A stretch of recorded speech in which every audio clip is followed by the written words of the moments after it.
أعوذ بالله من الشيطان الرجيم بسم الله الرحمن الرحيم رب اشرح لي صدري ويسر لي أمري واحلل عقدة من لساني يفقهوا قولي. Assalamu alaikum wa rahmatullahi wa barakatuh. Inshallah, we will continue studying Surah An-Najm. And last 2 weeks, we've been talking about angels. And I need a reminder because, I couldn't study this week before the discussion, and it seems I forgot everything. So I need someone to remind me why we started studying angels. Like we've been talking about some ayahs, Allamahu Shadidul Quwa, Dhu Miratin Fastawa, and so on and so forth. And I don't see any angels there. Why we started talking about angels? So maybe we've been looking at the wrong ayahs. Anyone, please help me. Qadir, would you like to help me? I can certainly try. So we started discussing angels after it came up in the Surah Najm, and we shifted the topic towards that, and it was based on the experiences that we have in our daily life, and we try to contemplate those experiences that we have in our daily life. And first we discussed like what a conscious being means, and we discussed like what us humans being mean, and like the physical body is just like a physical thing, but the real thing is the consciousness that we interact with. In a similar way, we gathered this like we everything in this existence is a creation, and we interact with all of those things at some points, and we try to define or maybe try to experience that interaction.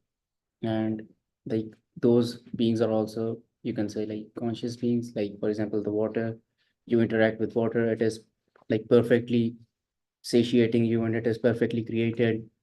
And you can take it for other examples as well. For example, the tree, it provides shade, it provides you with oxygen and all of those things.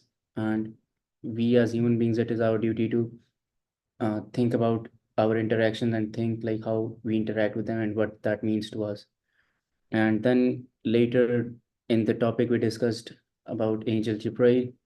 And like my question was like how like it was meant for us, the Prophet Muhammad, peace be upon him, and how Dr. Yusuf described it and you described it was like we are supposed to find our Jibreel, and like we're supposed to see that interaction of the Prophet and think like how we can apply that in our life and how we experience those things in our life. So this is this has been the topic of discussions and trying to understand angels as a whole in the previous discussions. Alhamdulillah.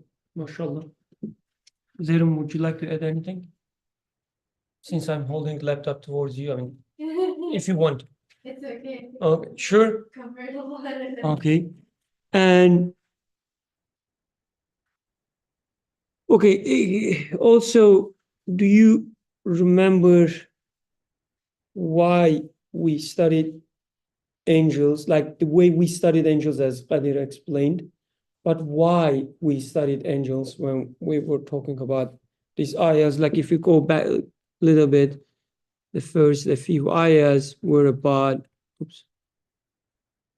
we said, we took Najm as the one that is unfolding, that is being sent down to our level so that we could understand and so on.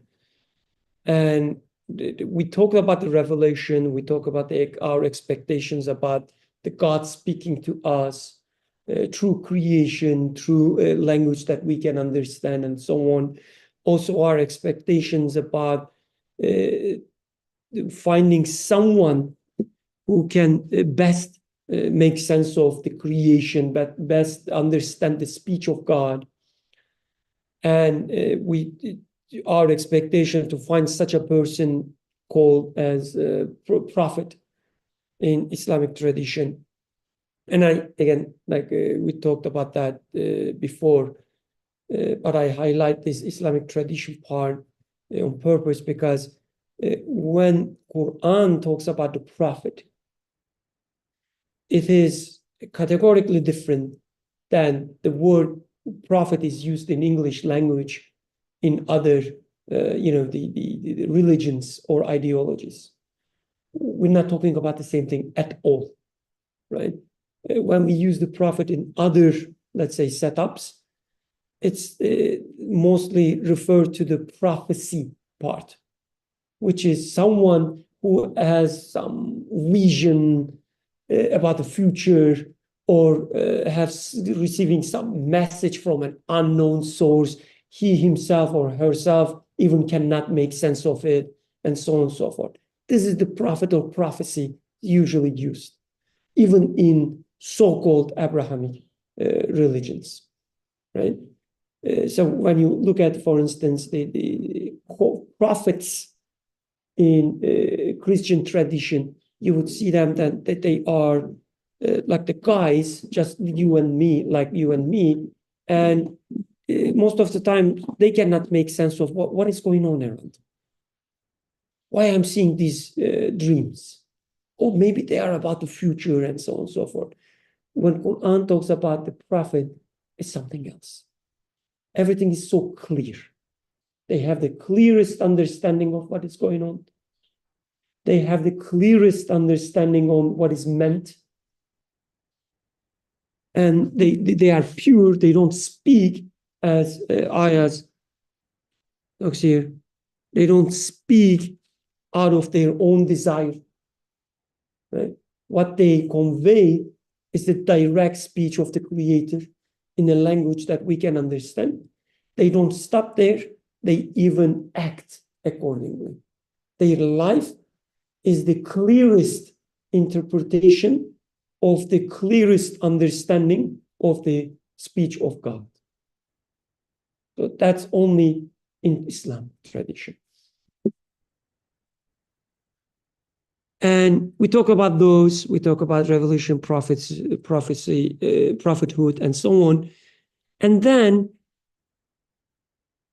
we started talking about a journey or a training that this prophet, it took from one, aspect.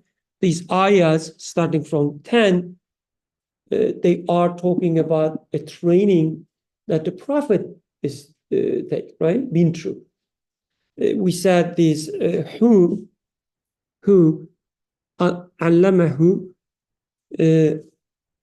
refers to prophet first and foremost, right? Prophet was told by one intense in strength and possessor of absolute authority. Okay? We talk about those, and we said one interpretation of that when it is taken as spoken to prophet, and one interpretation is the doer of this allama, right, who's teaching. We said some mufassir, the scholars took it as it's talking about angel Jibril.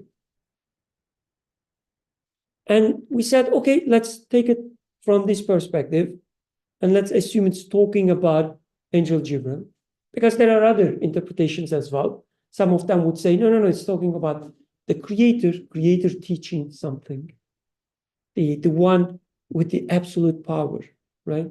Training a prophet. If we take it as, again, speaking about angel Jibril, we said, okay, what does it mean? Angel Jibril teaching a prophet something, or anyone something, right? Hence, we started talking about the angels. So just to give a very quick summary, we said every interaction in this life, in this creation, is a conscious interaction. We do not just walk and, let's say, bump into things. Like this is how people want us to believe. You just walk and you I don't know, your shoulder touches the door. That's the only interaction you have. Sometimes it's soft, sometimes it's hard, sometimes it's in front of your way, so you literally bump into, and it hurts. Sometimes it's not, and you just walk through it. We said, no, this is not true. Every interaction we have is a conscious interaction, right? It means something to us. It serves a purpose. And when it is fulfilled, we are thankful to it. We like it. Sometimes we hate it. We have emotions for them, right? And it seems they are fulfilling some duties, and they are perfectly performing these duties. A chair never becomes rebels and say that, oh, I will not provide this, whatever the function anymore. We don't see it. They just perform their duties. But at the same time, when we start talking to them, we realize that they are talking about their maker who made this chair. And they never mislead when they talk about their maker. They will not claim any object, take any, the thing in your life, your child, your plants, chairs, shoes, your jacket, your beautiful mustache, right? Ask it about the maker, and it will never mislead you. It will never tell you that I make myself, right? Or Yusuf made me. It will never tell you. It would be by chance. Yeah, your mustache will never tell you, because you will know every time you look, you will see that it's the same pattern, right? It has let's say, a link, the association with your genes as well, with the weather as well. Sometimes it's, breezy, sometimes it's not. Never by chance. Always embedded in this perfect order. This is what your mustache will tell you, right? Constantly glorifying their makers as these conscious beings, constantly glorifying their maker and doing nothing but glorifying their maker, performing duties that they were assigned, which is kind of the definition of, the angels. Right? So we say there is this angelic aspect of the reality, the creation, which we have a conscious interaction with. So the consciousness is the most important thing in this, the reality. And don't get me wrong, like we're not talking anything about, like we're not talking about anything like mystical or strange. This is our daily experiences, right? Even most stubborn people, nowadays they accept that, yeah, maybe the reality, there's another dimension, like the consciousness may be shared by everything and so on. They would name it in a different way, but everybody now accepts that we human beings have a conscious relationship with other things. Okay? And we also said, I don't remember whether we mentioned this or not. When we interact with things, we see sometimes like there are some a kind of hierarchy. And what I mean with this, so when I interact with a stone, for instance, the way it glorifies its maker, it is, relatively speaking, limited compared to a plant, right? So plant would tell me more about its maker. So with stone, it's about, my maker is an artful one. I mean, look at the colors inside me. My maker is the wise one. Look at how it placed me in the creation and so on. But when it comes to plants, let's say, And I'm giving this example just as an example. I'm not talking about a biological hierarchy here. I'm talking about from our perspective. Right? A plant will tell more about its maker. Now, the maker also, the giver of the life, for instance, it will start talking. Right? The giver of the sustenance, it will start talking. The same is true for a rock as well. From rock's perspective, there's a sustenance. But I will see it, spoken clearly, more clearly, when it comes to plants, for instance. Okay? This sustenance, the protection. Maybe it will be even more pronounced when we look at the animals or the human beings. The sustenance, protection, need for learning, and how they are being taught. Every day you interact with your child, you will be surprised the new things they learn. Like just today, I look at Zainab just from far away from the window, like she was telling us something to me and Bushra, and her facial expressions, the way she used her hands and the sentences she articulated, I said, wait a second, am I talking to someone else? Like a few years older than yesterday. When she learned that, I mean, I'm sure that this is not the source. Her father. He cannot even teach himself, let alone, his daughter. Same goes with me as well, so don't get me wrong. Who taught this? And when I look at her, she glorifies the angelic aspect of her, glorifies her maker. There is someone who teaches me, right? And you look at the Quran says the same thing. Ar-Rahman and then Allama. Your Rabb who taught you the things that you don't know or you didn't know. So when I look at the creation, I see some things glorify their creator clearer than the other things, or maybe in a richer fashion than other things. When I look at the earth as a whole, for instance, right? So there are these individual, the components of earth, the animals, plants, humans, I don't know, clouds, whatever, dust, the terrible people. This is another component of the earth. People who likes to kill people and so on. But then there is also a bigger thing that I call as earth. And I interact with earth as well. I say, this is my home. I am thankful to it.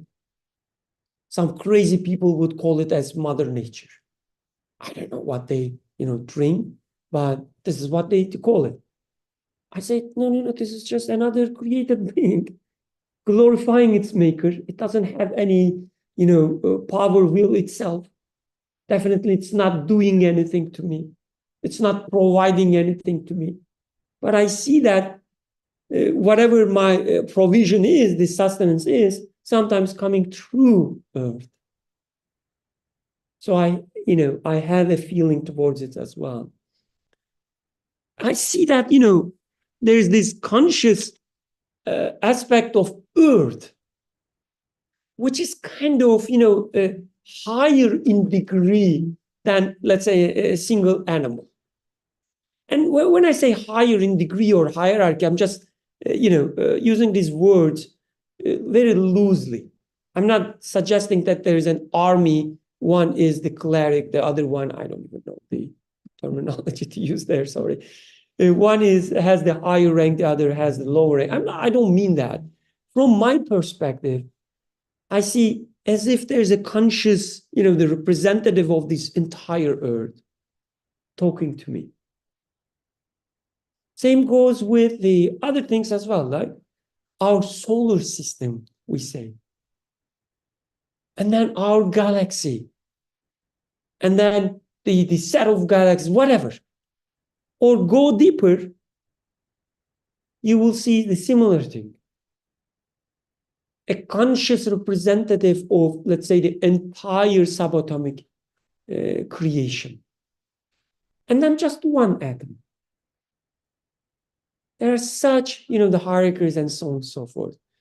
So when I realize that, I say there must be, and there is, again, I experience this, like maybe faintly, but I say there must be a conscious representative of the entire creation as well.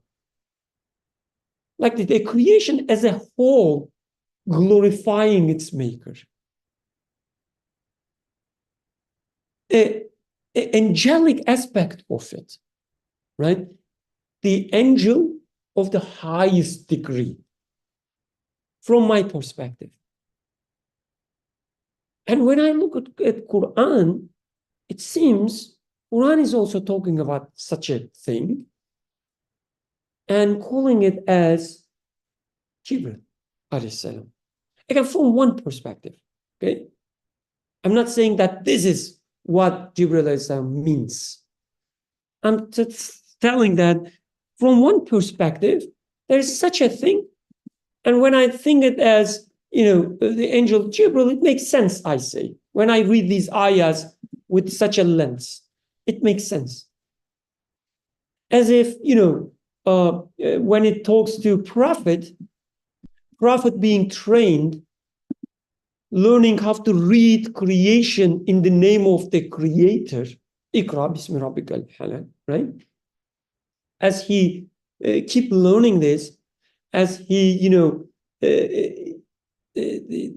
facing the angelic aspect of the creation one by one, and realizing the entire creation talking about its creator and nothing more. Wherever I look, I see the same face. And you realize that, I say it makes sense that, the Quran is talking about the highest degree angel bringing a revelation to him.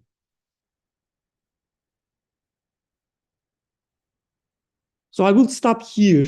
This may sound, I don't know, different, let's say. So let's see the impressions or reactions. Questions, objections, comments. The parts, okay, we are losing participants, so it's a reaction. The online participants. No, you are sitting there, lady.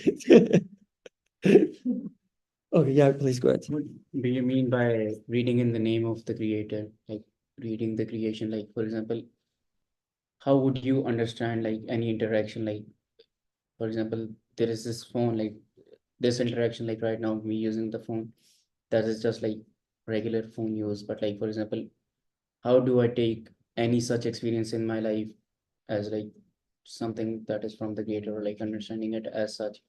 Like you said, how the prophet understood it. So how would I take that example? Like, should I look through everything and point it towards the creator? Is that what you mean? Or like, is there something else that is meant when you say that? So this is definitely yes. What we mean, at least to start with. Everywhere I look, I say, it's coming from the creator of the universe. And it is there telling me about its maker. That's one way of saying it. And then another way, you start taking it more personally, because you see that everything is changing and everything is speaking to you. And you start saying that it is nothing but my creator is speaking to me through this creation. The creation is still there. The alphabet is still there, but you're not seeing the letters anymore, but you are reading the words as spoken to you. So your creator is speaking to you. But that could be another meaning of reading it in the name of the creator. Another meaning would be now you join the same thing, because up until the second point I mentioned, you are still kind of external. There's a common worship taking place there. Everything in your life talking about their maker, glorifying it. And then you say, my creator is talking to me.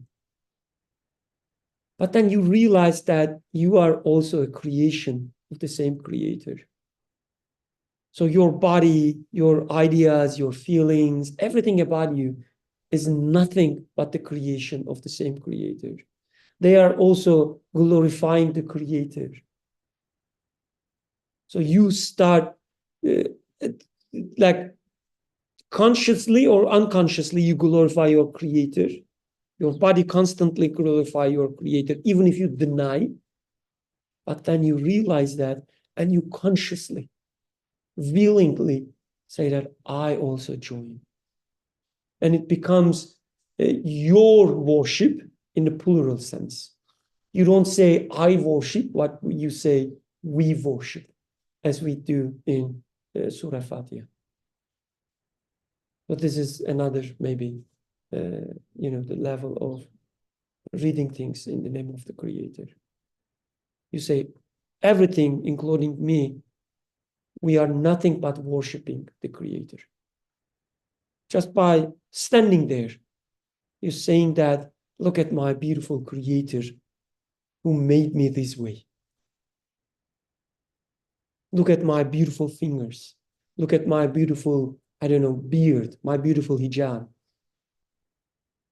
The one who created me in such an artful fashion.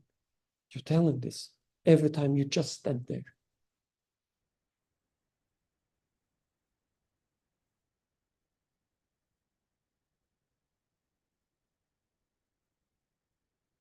Please. I'm trying to see if, like, after this conversation, is it becoming real to me, or is it still sounding like sounds plausible but not relatable? I have never had a pet dog at home. So when I see people crying, for example, when their dog dies, sounds very alien to me. I feel like I can somewhat relate to it, but it's just a dog, like at the end of the day.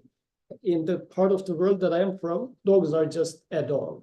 Like they are not friends. They are just yeah. Or even especially for children, like children abuse such animals in the street. It becomes like as if they are not, that sort of a culture. We're not justifying. Not the dark side of the culture. Okay. So, but if somebody comes and says, well, I might get super surprised to see that somebody's crying for their pet dog dying. If I'm a little soft-hearted and said, oh yeah, it's like your best friend, Kadir, like Kadir, my best friend, yeah, I would cry if Kadir dies. Yeah, I guess, yeah, whatnot. But still, deep inside, I would say, come on, Kadir is a human, dog is a dog. No way. But if I adopt a dog and start building that relationship with my dog, then I would cry when my dog dies. So I guess this is how that becomes relatable. So in my life, because what you're saying here is the plant over there is a live being that is glorifying its creator. As I start hearing, because this is the type of interaction that I have with a plant. If it was my dog would play with me. Now the plant is, how do I play with the plant? Plant, as I listen to it, glorifying its creator. If one day I see my plant dying, I will be upset because this conversation is coming to an end. So the way I start establishing, listening to and talking to the plant as it's glorifying its creator, then what you said will become relatable to me. Otherwise, at best, I would say, sort of it makes sense. I guess you are telling the truth. But to make it practical and relevant and relatable, I need to start from some part of it. Maybe the phone is not the best example to start from, but plants or a dog or a fish. These are the things that I can start learning how to have conversation with angels and angelic side of things. Then I can extrapolate it with my pencil, with my spoon, with anything of that sort. Or even I can start talking to my fingers, because like in prophetic tradition, there are 300 something angels representing or protecting human is mentioned. And this 300 and somewhat number is given for every joint. So in the tongue of prophets, it's saying that every joint in your body, there is an angel representative of it or overseeing it, which means look at joints of your body and see how they glorify your creator. As much as I develop this relationship, I guess then what you said will become, of course, there has to be angels. Otherwise, no way. And it always boils down to the prophetic tradition. We see that the prophet did this. He had a conscious relationship with its garment, with its animal, with his garments, with his animals, with the stones, with the wooden, what is it called? The wood that he would stand on. Pulpit, everything. Following the prophetic tradition, we all, for instance, when we enter our cars, we say Salamun Alaikum, right? We say, thank you for giving me this ride.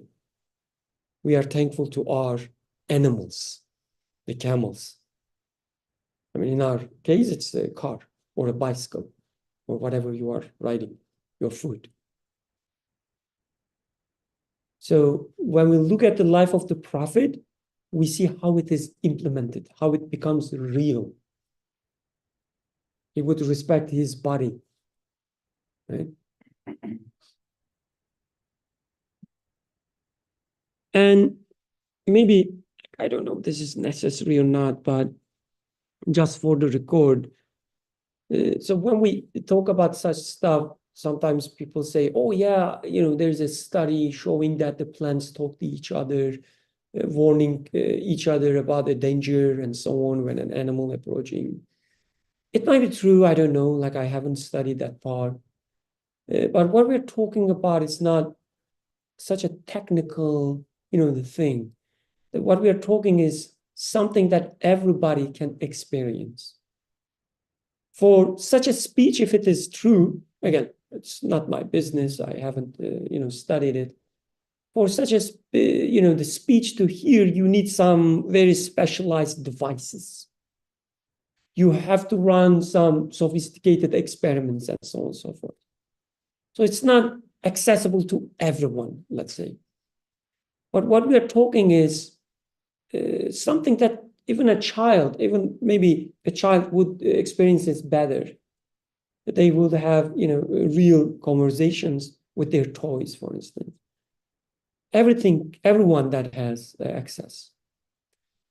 Another thing happens, when we talk about the angels and so on, people would say, oh yeah, I know from this, the mystic tradition or, the Eastern, whatever it means, Eastern, I don't know, East of what? Eastern, the philosophies, there are these, some, I don't even remember the names, but some different energy bands of the objects and so on. Something like that, yeah. When you resonate with the creation, when you resonate with the universe, not the creation, when you resonate with the universe, you will feel this way or that way. It's about different, the wavelengths of all these, the words. or the chakra and stuff. We're not talking about this. Again, whether they are true or not my business. I never studied them. Obviously, my tonation when I talk about them gives away how I feel about them, but doesn't matter. They might be true, they might be right, but we're not talking about them. Not even close. Because we're not talking about a speech that is about things themselves. We're talking about a speech which is directed to us, talking about their maker. An angel, as Quran says, never disobey the maker, right? Everything they do is nothing but glorification. We're talking about that. We're not talking about how, you heal people using some energy bands and so whatever. Well, I just like. Conceptually, what you're saying is it's harder to understand than the feeling, it seems like, and I guess the reason why is, I don't know, but I see where you're coming from, because I read a lot of article that's like, instead of the religion defining science as like, the science defining the religion, like a weird flip of like, Yeah. see, eclipse like happens and it's mentioned in the Quran, so therefore, and I'm like, that's an interesting way of like using religion, because it's like saying, so if that aspect is wrong, does that mean there's no merit here? Versus like, there's more for you to think about. So I don't know, like phenomenon that are like related, kind of cherry picking things that are related and being like, oh, I know for sure I'm following the right path, as if that's like a guidance.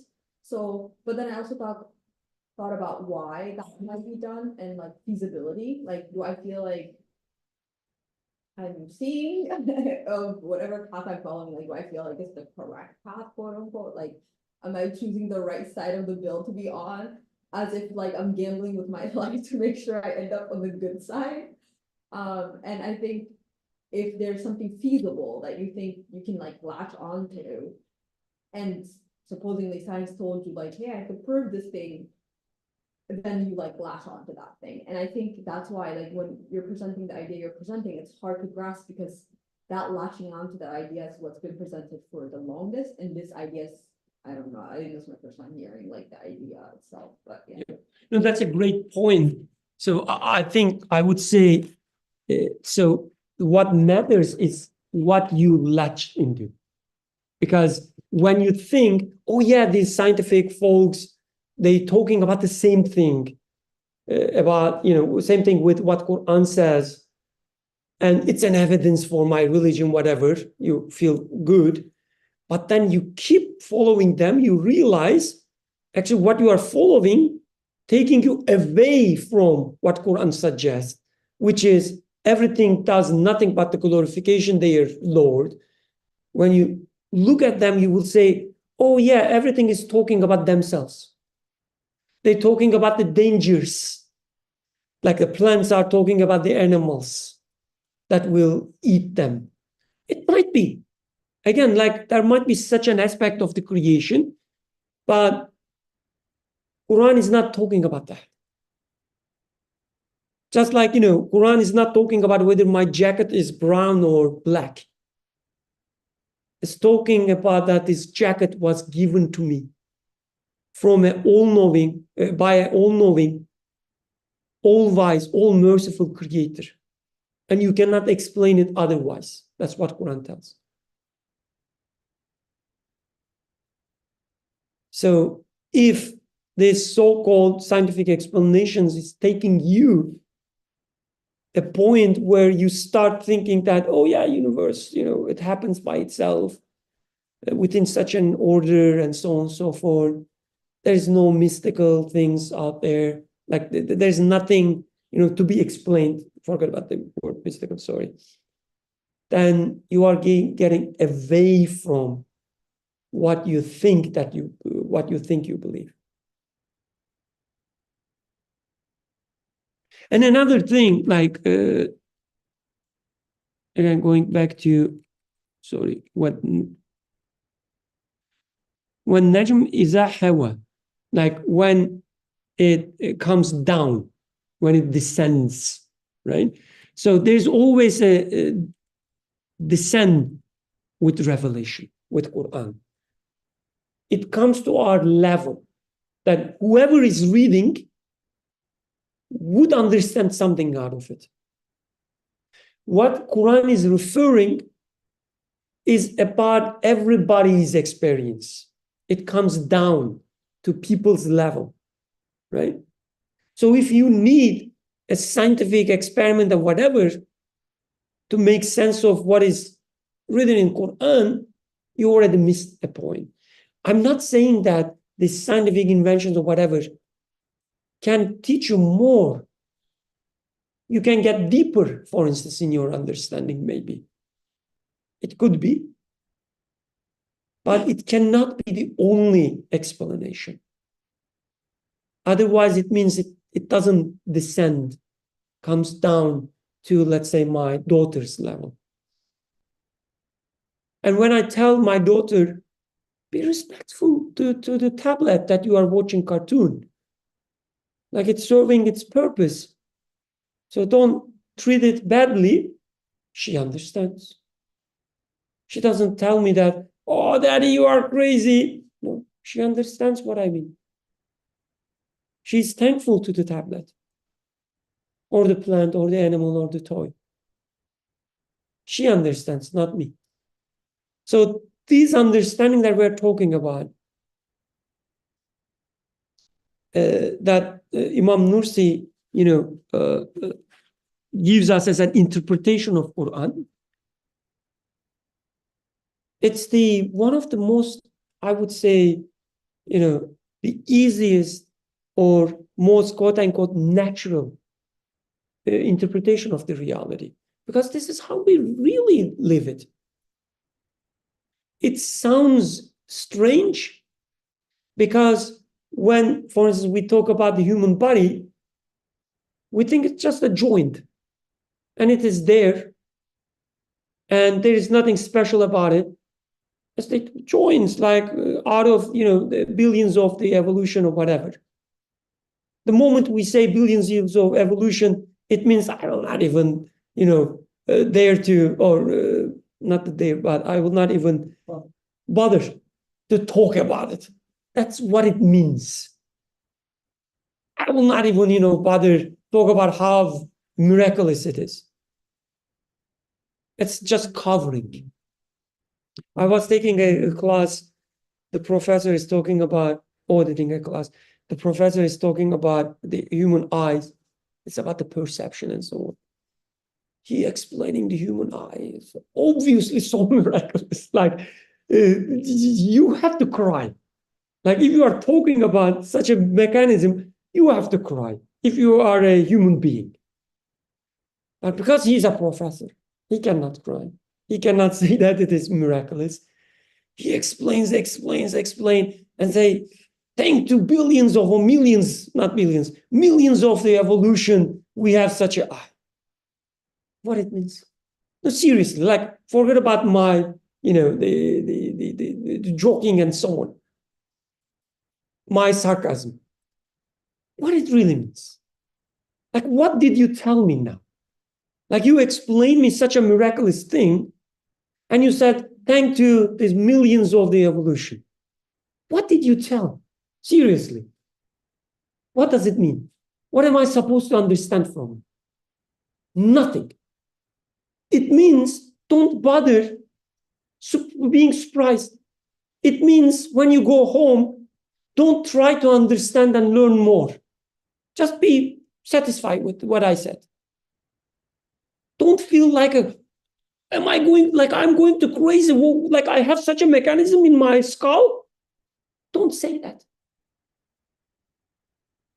Don't spend your entire life on trying to understand how it can be. Just cover it. Kufr. Thanks to millions of the evolution, years of evolution. We are used to that. So he talks about the joints as just part of the bones and whatever. We say, okay, a person comes and talks about angels, referring to joints, we say, "Oh, he has something," right? Cuckoo. Astaghfirullah. And we're talking about. But when you think about it, it's real. It's something that you have a conscious relationship. Sometimes when you fell, right, you are so afraid that one of them is hurt. Well, at least. I just keep going back to like the physical side of things, because like what you're presenting is real. Somebody's like, this is a bone. And then we also see things like broken, open, and it's exactly what they're describing. I don't know about the evolution one, cannot back up that one. But like in terms of like somebody's like, this is how this bone is working. Okay. From like a very mechanical standpoint, it's like somebody fixing a car and being like, oh, this is how the tire is done. Okay, put it on. Okay. So like from that standpoint, it makes sense to me, because it's not like, I guess it's not really telling me like who made this. It's just saying like, hey, this is the functionality of it. This is what it does. And this is how it like functions. So I'm not sure I actually like understand. Because I feel like these are two different concepts, right? Or are you saying no? Like, So- why should one be valued over the other is how I'm hearing your, or one shouldn't even be valued actually at all. So, like the common example we keep giving is like we have these letters on the screen. Nobody is denying them. Nobody is telling that the first one is not T. It is a T, right? And it is followed by, oh, you have some thumbs up. And it is followed by A, and then U, and so on and so forth. Everybody agrees on that. You're not telling me a lie. No. When you see that when we put these letters together, it's read as thought. There's no lie. You can talk about the grammar. You can talk about the statistics, like we have that many T, that many H, that many V, and so on and so forth. Is it a lie? No. Is there anything else there? You don't think there's a passage from a textbook, like a book? Oh. You don't think it's written by someone? It's there to teach me something, as the thought, implies. It's not far, but yeah, I think that could. So we see that, somebody put it on the screen for a purpose. He must be this way or that way, and so on and so forth. You have all these interactions with what you see on the screen. But we say, no, I will only talk about the number of letters, the grammar, their distribution, and so on and so forth. That's the only thing I will talk about. And if you talk anything about like anything else, I will call you a name. Like you are being, I don't know, supernatural. You are being something, like within this example. And it's functional. Yeah, it is functional. If Yeah. you know the statistics, you will make a publication out of it. So it has a use, let's say. Because in your example, there was a use. Yeah. Like a car working in this way is a use. So which use is the main purpose of that tool is the question. In your example, how car functions, you think this is the purpose of the car. Yeah. So it works for me, so I'm good with that. Right? So for that example, maybe our rose example can come into the picture. Somebody brings you a rose and you take the rose. Oh, this is Rosa Reda, something, something. You give the Latin name and then start talking about its petals and everything. And then the guy takes the rose and throws it to your face. Like, what you say is right. The information you give is functionally correct, defining what the rose is. But it was not there to serve that purpose. The purpose of rose in this case is somebody says, I love you. This is what that rose means for it. Likewise, this joint over here, why is it like that? It is there to tell me that there is an engineer who is maintaining this. Is this the main purpose of this joint here? for the main purpose of this joint is so that I can grab his head. This is generally our understanding. The purpose of this joint is so that I can take his head well. This is it's just the truth. By taking his head, I get to learn that, oh, there's a perfect engineer who designed this. This is the main message of this joint. It's the main functionality is this, not the other one. So, but what we are saying is, no, the purpose of joint is so that I grasp stuff, nothing beyond that. And since my science is explaining me the mechanism of how this grasps the head, that's right, that's it then. Why do I need anything beyond that? They are two separate things, we say. And I say, well, it grasping is for a purpose, to tell me something. If I stop there, then I just butchered the purpose of this grasping something. It was grasping this to tell me something. The rose, the Latin name, this plant itself, is brought to me to tell me something, but I just leave it there and make the biological analysis of this rose, and then the one who brings the rose to me said, but she's not understanding anything. The point of this rose being brought to here was to tell a message, not to analyze the rose itself. The function, the word function, like may mean a lot of things. And some of them are very, very lovely. Some of them are more valuable. I'm almost out of time, but I still some trouble. So I can understand that, like, there's more to sort of like the physical world around us, and the way we interact with things can point to there needing to be like something that is like conveyed to us. Like if I interact with a tree, I should be able to see from, the way it's, I think we had an example from last time, the way it's like branched, every single leaf is pointing to sort of like a maker, like one who like brings about such an order to this tree.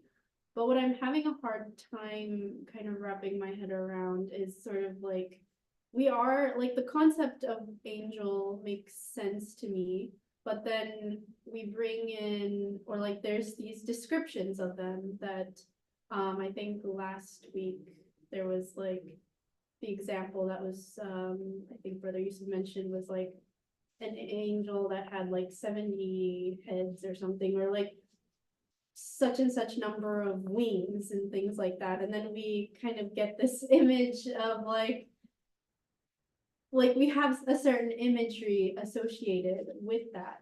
And so like, I feel like me not knowing sort of what, like saying, oh, there's an angel that's glorifying my Lord in this joint, like that is fine. But then you tell me, there are certain characteristics, and then there are certain identities of certain, like certain angels are given like certain names, and then there's like a certain number, like the angels that bear like the throne.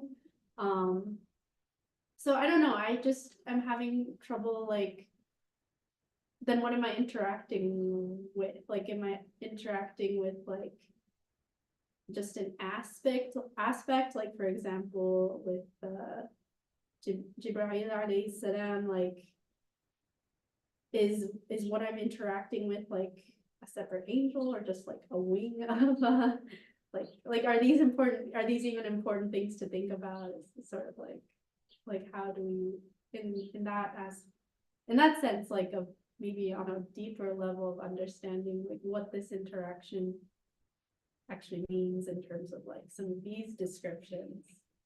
Also, I want to add a question onto that. Is that our desire to know our maker, or is that our desire to be in the know? Like, because those are two different things. Like, I want to know what's going on. Like, I'm not even willing to have some things that are unknown to me, just simply because I simply don't have knowledge. because then that would make me the higher, and I'm not. But like, I guess like, or is it the opposite? Like, I'm really trying to understand my maker, because yeah, I can see where like I can fall into both issue, but Alhamdulillah. So we have to Oh. continue next week. But maybe we can say that, like, I always have pain when I say physical, because it implies that what will come next is non-physical, like as if I'm defining a dichotomy, like a separation between physical. Okay, this is the physical, and I will now talk about the non-physical. So when we talk about angels and so on, it's not about the distinction, the material, immaterial. It's you can look at it as something physical, and this something physical has different aspects. We have to talk about this more, maybe just giving some keywords now. So what I'm trying to say, it's not there's this physical aspect of it, and then there is something beyond physics, and we're talking about. I'm not saying that. I'm just saying, the first thing that we have interaction with, like my body, let's say, because like if you are really into science now, the idea of material is getting very blurry anyway, right? So, but the point is not that. Let's put it in one side. It's about like what I experience in reality, in life. Other than that, when it comes to the creatures with wings and so on, there are such narrations coming from Prophet, at least that I am aware of, not all of them. But also I'm aware of some narrations talking about the Prophet himself having two wings, like represented by two wings, right? Not saying that he has two wings, but we have some Islamic, let's say, scholarly poems and so on, talking about the Prophet having two wings, having two aspects, one for Ahira, one for, and so on and so forth. So the wing in Islamic tradition is being used in different ways. What I'm saying. On top of that, that's my suspicion, and I might be wrong. This is not a educated, trained idea, but just my suspicion. Is that our image of angels is mostly, maybe not only, but mostly driven by other religions and other resources, like the TV shows, movies, and so on. A beautiful gentleman, it's usually a gentleman, a beautiful gentleman with a huge wings coming to the earth, seducing a lady and so on and so forth. This is how we learn about the angels. Well, Casper. Oh, Casper. oh, Casper, friendly ghost. Very, very old, yeah. it's loaded. So unfortunately, this is, how we are loaded with. So we have these shortcuts.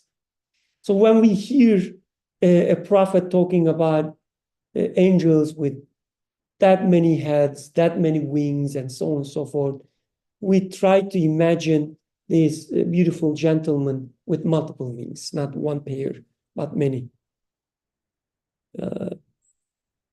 So maybe we should, clarify our minds, clear our minds from such images first, and then try to understand what Prophet meant with this.